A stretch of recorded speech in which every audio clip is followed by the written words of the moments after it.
Today I'm going to cut the facing for Charles Brandon's gown, and I've got this really gorgeous high quality faux fur. It's incredibly soft and beautiful, and working with fur requires some very specific techniques, whether it's faux fur on a knitted ground like this is, or on a real fur where you've got leather on the back. And one of the key things is when you're cutting out, you don't want to be cutting the pile of the fur itself, you only want to be cutting the ground. So I'm not going to use my big fabric scissors, I'm going to use these little snippy dressmaking scissors, which I'm going to be able to slide under the pile of the fur and not cut that. And the other key is that the seam allowances I'm using are extremely small. So I'm going to use like 1/8 to 1/4 of an inch, or about 4 or 5 mil. With this knitted back, I can actually slide the scissors pretty much. So that way I'm cutting very little of the fur itself, so it shouldn't be too much of a mess. And on the curve I'll just have to do little snips because you can't slide in that direction.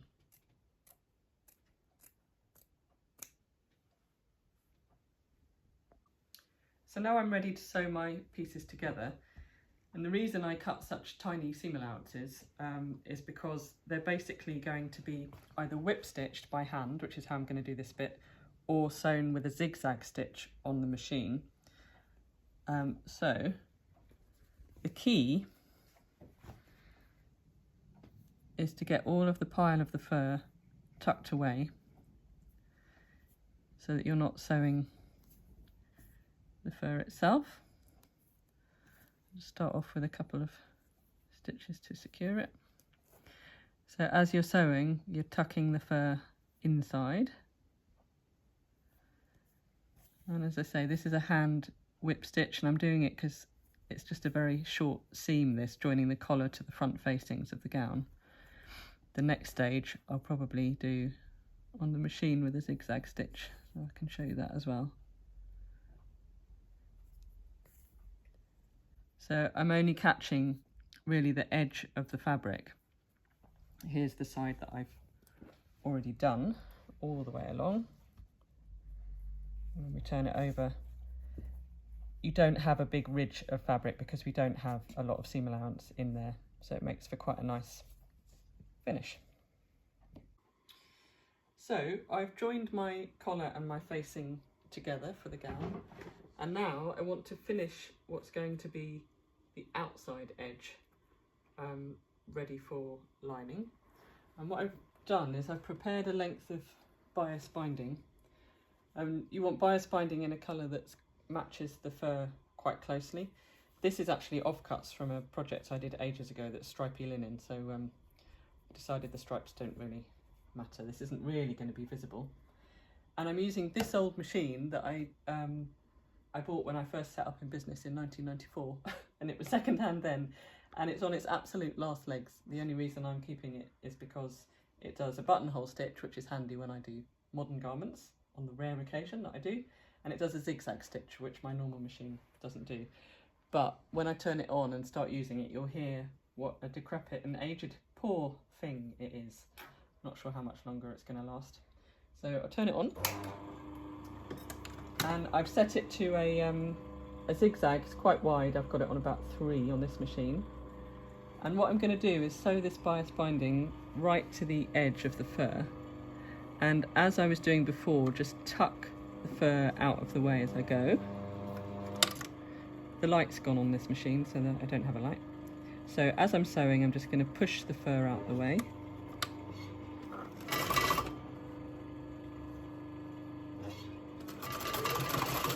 And I'm sewing right on the edge of the binding and the fur.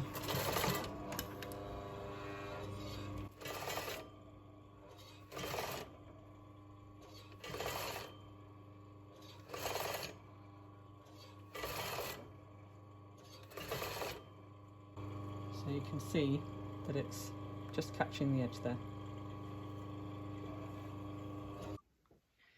So I've sewn my bias binding around the whole outside edge of this facing. You could also do this part by hand, as I did join the shoulder seams, with a whip stitch. I just chose to do it by machine because it's quite a long length and it was a lot quicker.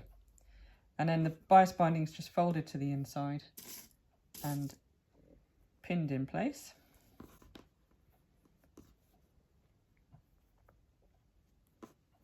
Once it's pinned in place, I'm going to sew it down with herringbone stitch. So I've threaded my needle with a single length of cotton thread.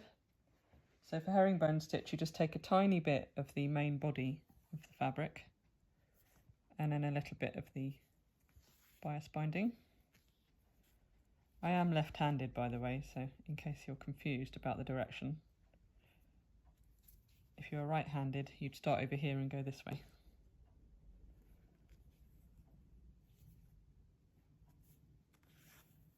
So the tiny bit you're taking from the main fabric is just not going to show at all on the fur side.